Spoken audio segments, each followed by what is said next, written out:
Good morning, good afternoon, and good evening to Ms. Novi. My name is Marcel Levanwijaya and I will be presenting my final project today. As you can see, my name here is Evan, so I will be using dataset C. Okay. Without further ado, let's start. First thing first, we assess the missing values. As you can see here, there are 15 missing values in column duration, but there are no missing values in other column. Next, we check for duplicate records. Now, the data frame you are seeing right now is made for duplicate entries. But as you can see here, there is 0 rows, meaning that there are no duplicate entries. Next, we check for inconsistent values in categorical columns. Now, here are the results. I found unknown categories in job, marital, education, default, housing, and loan. However, there are no inconsistent value in any category columns. Next, we check for outliers in numerical columns. I use IQR method, and here are the results, as you can see. And although it detected 304 outliers in p-days, it is likely caused by a large number of 999 or not contacted in the column, which makes identifying outliers in this column ineffective. Next, we check for irrelevant values. Okay. Since there are no missing values in column month and day of week, their values are consistent, this means all clients are previously contacted. And if all clients are previously contacted, that means the duration of last contact can be 0 seconds. However, I found there are value 0 in column duration at index 154, 866, and 995. So we need to impute them later with another representative value. Now, the next noise I discovered is, in the data description, p-days means days since the last contact on previous campaign, while previous means number of previous contacts before the current campaign. Okay, so by this logic, if there is value 999 in p-days, that means previous must be 0 and cannot be other value other than 0. However, I discovered 846 rows of data where p-days equals to 999, but previous is other than 0. These rows of data are noises. To back this statement, the outcome of a client with p-days 999 should be non-existent because the client wasn't contacted before. However, as you can see in the table above, there is no data where p-days is 999, previous is other than 0, and p-outcome is non-existent. As you can see here, there is no non-existent. So what does this mean? This means that this 999 in the column duration are noises and we need to impute them later. So okay, so I put up a disclaimer in the report here. You can read them later. Okay, so let's move on to handling the issues with I identified. Okay, so to fill in the missing values in duration column, we need to see its distribution. What you see here is histogram of duration. As you can see, it is very right skewed with skewness of 2.89. So we are going to fill the missing values using the median. Okay, so I already filled the missing value using median, and as you can see, there are no missing values left. Next, we delete outliers. Okay, so I deleted the outliers using IQR method, the same as the method before, but I only deleted the column edge. This is because other outliers in other numerical columns, I see them as critical information, while outliers in edge are more likely to representing demographics that are not the primary target of the company. Okay, so after deleting the outliers, the data frame size is reduced to these rows. Okay, next we replace the noise in column duration. Okay, so first, there are 3 rows that are 0 in column duration, right? So we need to impute it using its median. Okay, so after I imputed using its median, there are 0 value 0 left in column duration. Next, replace the noise in column p-days, where p-days equals to 999, but previous is not equal to 0, since this row are noise. We impute them using the median we calculated, which is 6. Okay, so this is the noise before replacing, and this is the noises after replacing, verifying that it is done. Okay, so now the dataset is clean and stored in clean data frame. Next, what you see here is central tendency and variability for numerical columns. Okay, now H has similar mean and median, which means the data is symmetrically distributed, like this was likely caused by outliers removal earlier.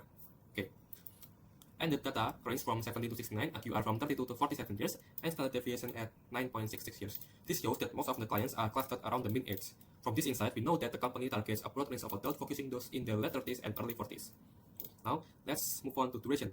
This column has a mean of 260.5 seconds and median of 183 seconds. This indicates the column is right skewed as shown in the plot earlier. Now, another insight I found in this column is that most calls are relatively short, like 3 minutes or less. However, there are extreme values that pulls the mean up. Although there are extreme values, these values are still critical information and likely represent the most engaged and interested clients. As you can see here, there are 1 hour call session, which pulls the mean up. Now, okay, let's move on to campaign. The mean of this column is higher than the median, meaning that the column is also right skewed. Now, other insights I found in these columns are most clients are contacted only a few times, around 3 times or less. But the max value is 43, as you can see here. This means, although the usual strategy of the company is to contact a client around 3 times or less, for some clients, marketing effort is high as 43 times. Next, let's move on to previews. Okay, so the first quartile, median, and third quartile in this column are 0, meaning that most clients have never been contacted on previous campaign before. This means the company focused on targeting new clients since most of the clients had never been contacted before. It P days, same as previous. Most of the summary in this column is 999, as you can see here, which supports the previous idea that most clients were contacted on a previous campaign before. Next, we move on to summary table. Now, for this table, I chose campaign success, which is Y, across numerical columns. Okay, so from the table above, I found that there are 7,000 clients reject to subscribe to a term deposit, while around 900 clients said yes. This means for the target age population, acceptance rate is 10.97%, which is pretty low. Okay, next, mean of column S for those who answered no and yes is similar, with median of those who rejected is a little higher at 38 than those who accepted at 36. This means there's very little age difference between clients who subscribe and didn't subscribe, although those who accepted to subscribe are more spread out in age. Now, from the mean and median observation, we can conclude that clients who rejected to subscribe shows their disinterest early in the calls. With mean and median of Y significantly lower than N, we know that clients who rejected to subscribe had shorter call than those who accepted. Moving on to campaign, there is no difference in median between those who said yes and no, and the mean is also similar.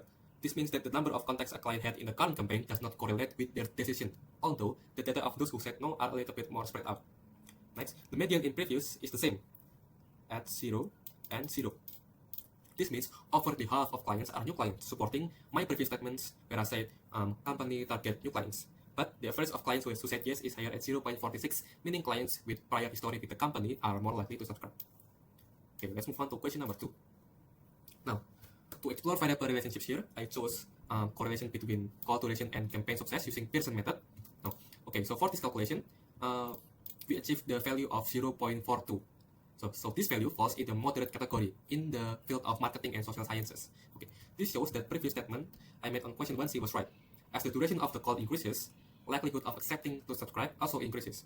This means client's engagement during a call is a significant factor for client's decision. Next, I test the correlation between number of previous campaign contacts and campaign success.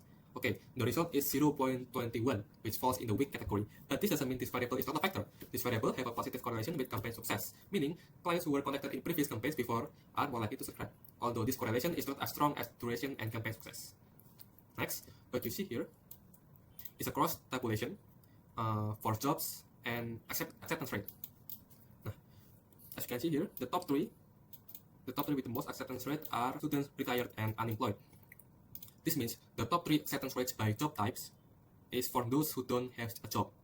Okay, so clients who don't have a job are more likely to subscribe to the campaign, while other clients who have typical professional jobs such as admin, technician, and management have lower acceptance rate ranging from 11 to 13%. Now, entrepreneurs and self-employed have even lower rates at 7.50% and 8.87%. This is likely because entrepreneurs and self-employed may have less predictable cash flow. Now, let's move on to feature engineering. I created 3 new variables called S group, recency level, and total contact score. S group consists of below 30, 30 to 50, and 50. This should be bigger than 50, sorry. Recency level consists of never contact.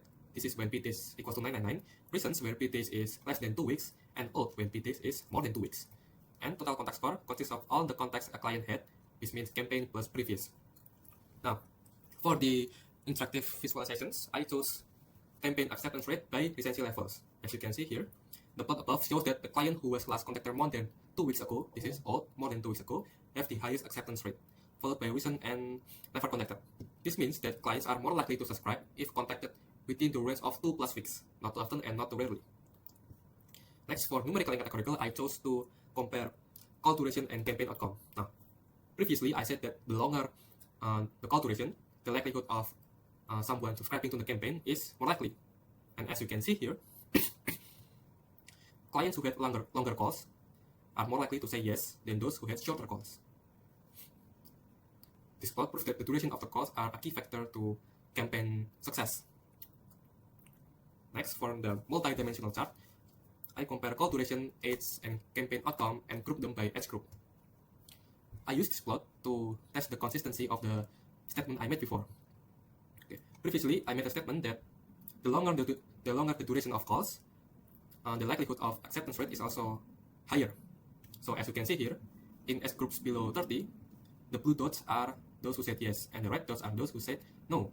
As you can see here, the blue dot starts a little bit higher than the red dots, meaning that those who said yes had more longer calls. Now in age group greater than 50, as you can see here, the blue dot starts higher than the red dot, meaning the longer the duration is, the more likely it is for someone to accept.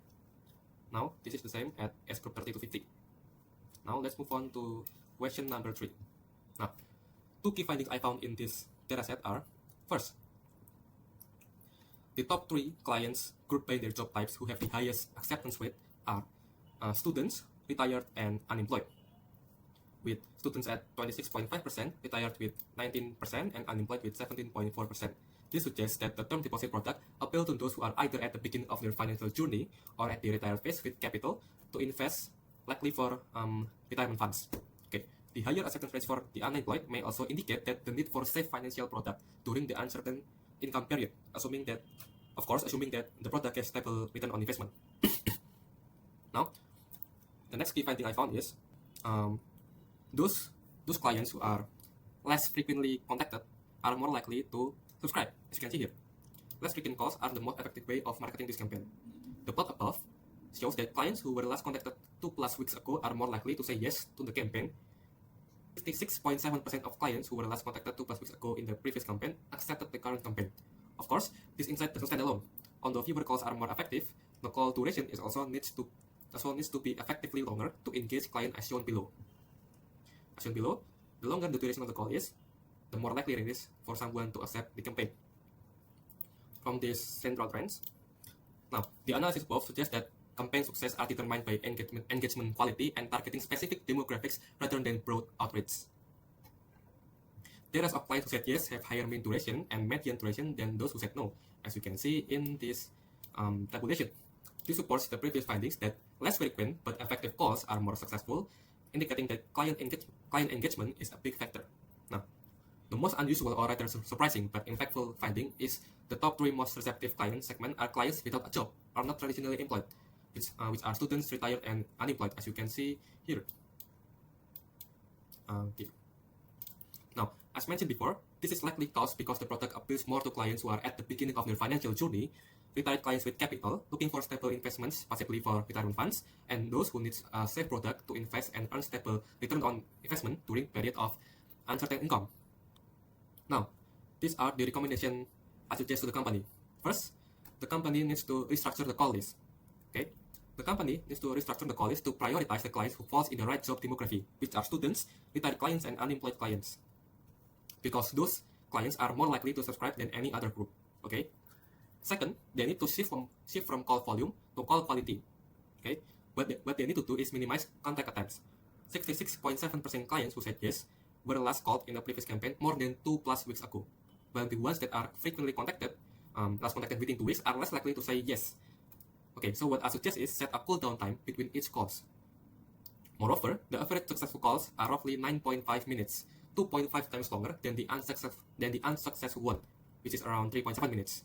Okay, so what the company need to do is train agents to learn engagement techniques to keep interested clients in the call longer. Okay, so to sum it up, they need to prioritize the clients who fall in the right job demography, and then focus on call quality. This means less frequent calls but effective calls. That's all from me. Thank you.